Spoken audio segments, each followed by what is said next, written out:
All right. Good afternoon, everyone. Again, I would like to thank the organizers and Peter. I think Peter Varga was really a good contact person. It's really great to be here, and I hope that what I have to show you guys will be somewhat relevant to you. My research into bio-inspired 3D printed systems. But I guess the first thing I need to start is by explaining we're from the Institute of Computational Design from the University of Stuttgart. I'm an architect by training and a designer. And the team that we work on is a fairly interdisciplinary team. We have biologists, we have engineers, and we have computer scientists. So a lot of the research we try to do is try to find out sort of the synergies that can have a real impact in architecture. So the first thing I'll do is I'll explain a little bit of what we're interested in, and that's materiality. We're interested in the capacity of materials to sort of have a larger impact in how things are made. And material is not simply sort of the constitutional parts of it, but also the organization within it. And I'll cover a little bit of background. I wasn't planning on showing this, but it's probably important. If we think of a good example is cars, you know, we had certain tools that allow us to do this, and we had a workflow that was informed by those tools. Now, currently we can do this, which is much more different, and it uses a much more advanced level of technology, and it uses the materials very differently. So when we look at how we work with materials, we think of, okay, we have finger joints. That's a traditional technology. If we have robots that can do this much better, what does it allow us to do? And why would we want to do this? So we look at biology, and we look at the biology has very smart systems that use similar design strategies. Those are interesting because they're also very efficient, and they have evolved over a long period of time to actually be very effective. So when we take that knowledge and we expand what it can do beyond what the previous tools were able to achieve, we find that we have the ability to have much more complex things that are not plain.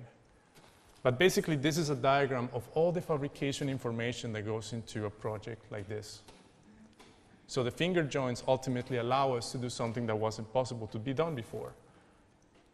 And it's still fairly simple. It's still the same sort of basic principles used in a smart way. Why is that important? Because when we look at biology and we look at how things are made, and this is some of the interesting conversation talks we had earlier about biology and the maxillofacial sort of surgery, you know, the organisms and the tissues have very specific arrangements. So the lobster, for instance, has a very specific arrangement of fibers. So what if we can use technology, which we are doing, to organize fibers in a way that is smart, that actually creates a material that is much more that is constitutive parts, but it's actually the interaction that it has. And we develop projects like this. Let's see if this one plays. Nope. Okay. But basically, this is what we can achieve. We can achieve projects that use that intelligence in a much more effective way, that can organize these points. And this is important to 3D printing, because 3D printing does the same thing. It allows us to think of organizing materials in a very precise way. Just to give you one last example, when we look at beetles, for instance, this is one of the studies that we did. You can see the ground beetle has a very thick, dense sort of shell. That's the elytra shell. While this flying beetle actually has this very interesting spatial configuration, and the fibers are arranged in a very precise way so that it becomes very stiff yet very light. So what does that look in a building? How do we understand these principles and then transfer that intelligence by arranging material in very precise manner? The robots obviously don't really care. They have the ability to develop these things, to be able to, and maybe I revert to that. We have the ability to create programs that allows us to organize the matter in this way. And this is important because when we start to design, we don't design just the geometry of it, but we design how the process makes this geometry possible. How do we structure matter in a way that is actually effective? Now, the project that I'm going to show you today, so the project just covers most of the breadth of the work that we do at the Institute. But today I'm going to talk more precisely about the work that we do with wood.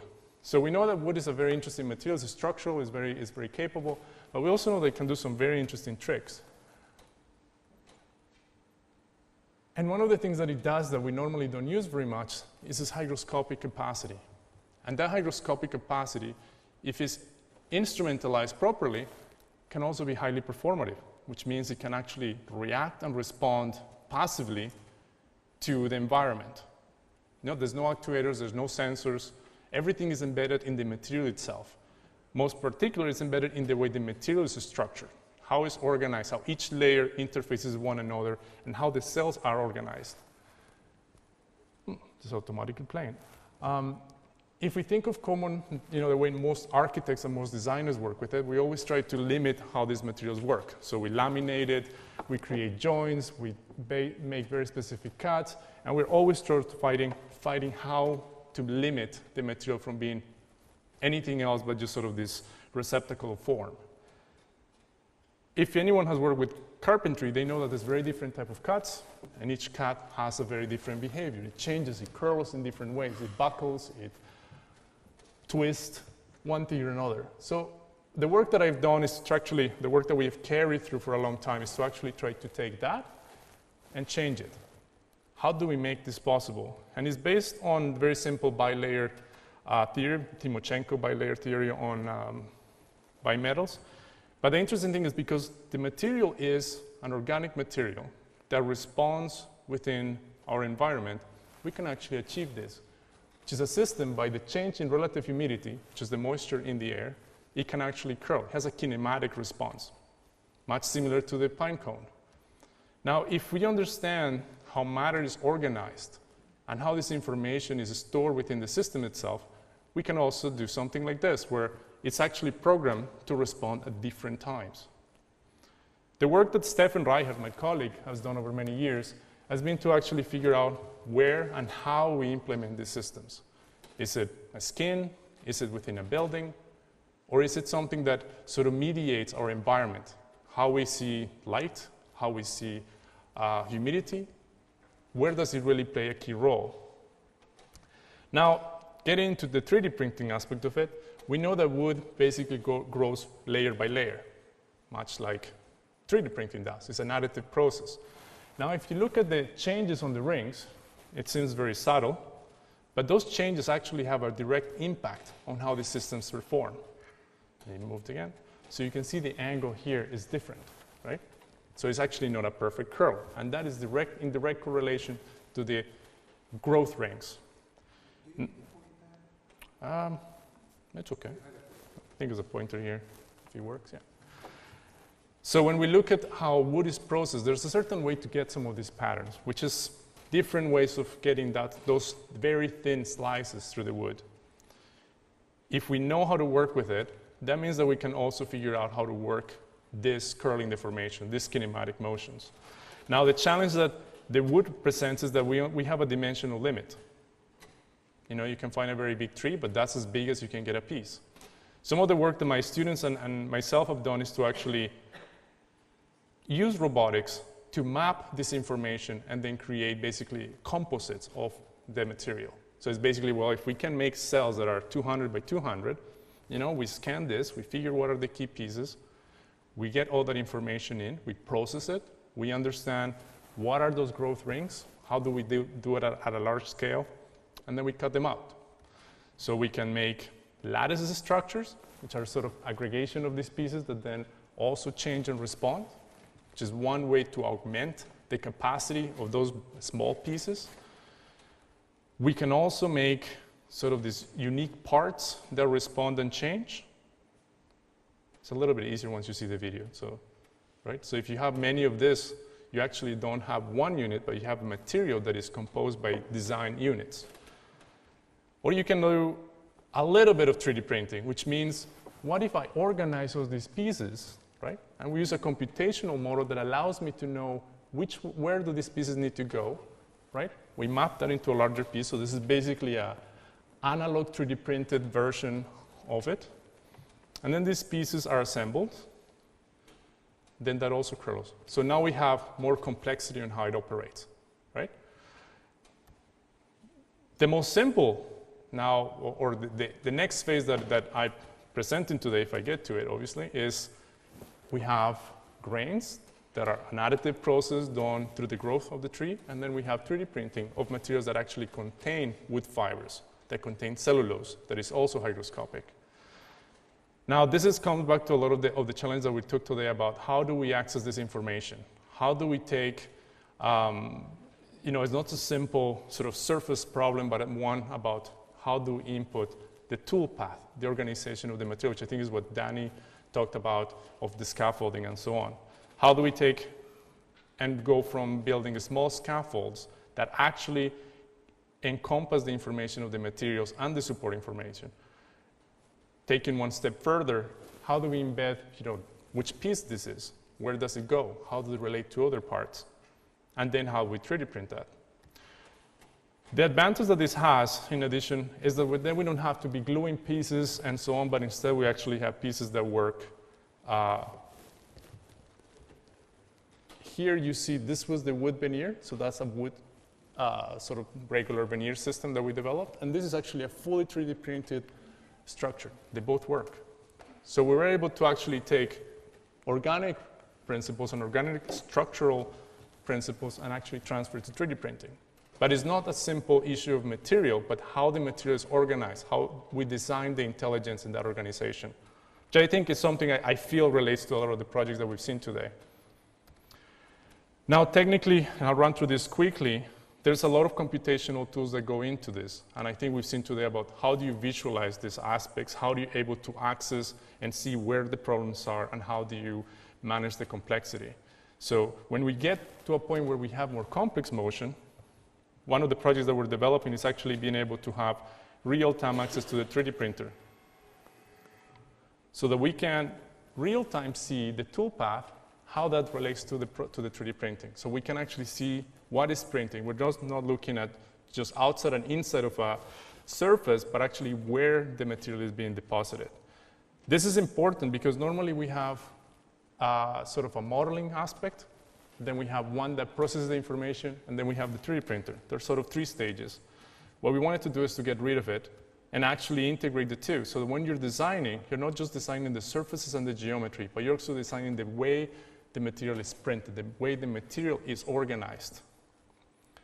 Ultimately, the goal is to actually be able to get what we've done with the robots, which is get that feedback back, so we know what is actually happening. How's the material responding? Do we need to add more? Do we need to take some out of it? In the long term, our goal is to take the same workflows that we did in robotics and implement them within 3D printing or beyond, so that the 3D printing intelligence can be upscaled to larger systems that use the same advantage of fuse deposition modeling. Just to sort of reiterate the point, if you look at some of the projects that we've seen, we realize that the scaffolding, the interaction between the different layers is key in understanding how they perform, how each one of them works. And I think this is a process that anyone who studied biology really understands, or I'm sure the doctors here also understand it very, very clearly. Because at the very micro scale, the difference in composition between materials make a big, big difference. It's not for you. That's not for me, okay, sorry. I'll try to go quicker. But anyways, the point is you can see that these processes can actually organize, not only organize the relations between materials, but organize the matter itself. This is, for instance, one other example that we did where not only we're able to use one single material, but by changing that material alone, you can get those deformations. And this is kind of important because you can have one single material, very same thickness, and they will respond differently. By that I mean the kinematic response is different. They will curl more, they will change at different time scales, they will do different things.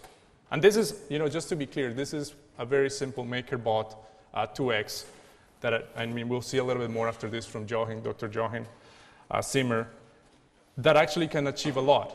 So it's only to say that the intelligence behind it is important. The tools and technologies that are used to apply it can be upscaled, can be further enhanced. There's a lot of potential within that. Now, this is important beyond sort of architecture because what we use right now, we collaborate with the plant biomechanics group in Freiburg because we know that even the small pine cones that we initially saw have very complex motion. It's not as simple as we thought. So we work with them to understand how those motion work. And then you can see here there's one main motion and there's a secondary motion. So that allows the curvature to actually open up. But it allows us to also verify their hypothesis. Because there's one thing to say, I have a simulation model, a computational idea that is abstract, that I can see in the computer, but can I actually see this motion work and understand if I'm missing any parts about how that operates? And for that, again, it's very critical that you understand how the material can be put into place and how that interaction between materiality, form, and structure are integral to this performance. And with that, I would like to thank sort of our collaborators, our funding sponsors, some of our partners, including MakerBot, Felix Robotics, and others that have made some of this research possible. And I don't know if I still have more time, but I will leave you guys with a video that maybe shows, it plays, in the background that just shows sort of the process in a much more eloquent way than I can.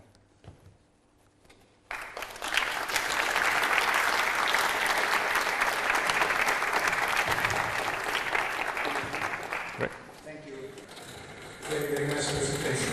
I know it will be a phenomenon because I teach composite layers. So I know what happens in the symmetric laminates and kind of stuff. Very nice. You can change the shape. Do you never investigate the forces that you can have due to different humidity in different layers? I mean, did you never think of use of this system as actuators? For instance, opening the doors or closing something, not only to change the shape. Yes. I don't have enough time to show the body of work. The strength of wood as a sort of material is very, very high. I think the number escaped my mind, but it's on the thousands of pounds per square inch. So we have projects that are looking at assembly, for instance, of building components that the materials comes at a certain humidity range and is programmed so that once on site, you'll expand enough to create a hinge, to create a locking mechanism, to do some of these things. So the strength is one of the key aspects. However, strength is a very interesting variable in this project because the strength in wood and in many materials changes with humidity and changes with temperature, right? So their stiffness in curling is quite variable. And that's some of the work that I'm currently undergoing in sort of fine-tuning the different components that make these filaments to understand how each one of them interacts. So for instance, how much, which I think it relates to some of your work, is some of the sublayers able to be more conductive so that some of the flow, heat, humidity transfer easier, while other ones are stronger and more responsive or more able to carry the load. So in the project that I show, the edges are done of an ABS non-responsive material so that it can be bonded easier and it can work as a very sort of stable non-responsive kind of frame, while the responsive one uses a much more flexible material with the sort of responsive bilayer. And it's the interaction of the two that is key. And I want to sort of reiterate that because I think in 3D printing, one of the challenges that I've seen so far, and I think some of the biologists might be better to address, is that you can create certain sort of homogeneous surfaces, but they need a scaffolding. They need sort of forms that allow it to sort of further develop themselves. And that's what we found sort of fascinating with this, and that's what we're trying to continue to research. Can you actually use temperature instead of humidity or electric field changes? Because humidity seems to be one of them. Humidity is affected by both temperature and moisture and temperature, yes. So that's if you want to design a shelter or something and the sun's shining, you don't obviously use heat, so you can go it down. Exactly, yes. That's totally true. Yes, some of this, the interesting thing with the functional grading that you can achieve with some of these systems is that you can, for instance, have parts that are very thick and then respond on a cyclical base, a seasonal base. So they will only be more responsive during the summer or the winter. And then you can use more specialized sections that respond in a more daily basis. Yes. I think you have to move on after the question from Professor Correa.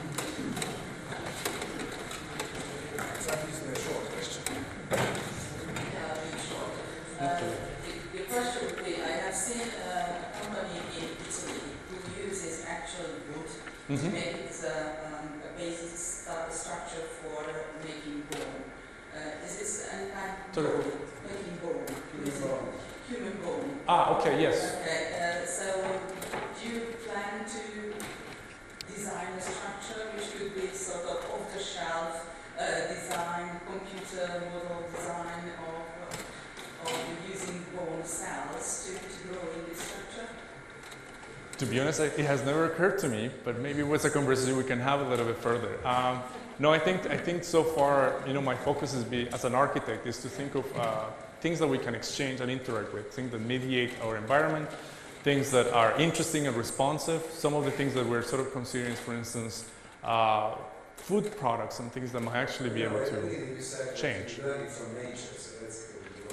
Yes, we do look into nature a lot because, for instance, some of the structures that we look at are very much rooted on how cells are organized. For instance, the project that I showed with the carbon fiber, that's on the cuticle of the clamps of the lobster. Because the lobster is actually the same material, the same cells, but differentiated by the organization through their body, which allows them to have very strong clamps and very soft abdomen. So these are the things that we really want to look closely to understand more and find where they're more effective in an architectural scale application.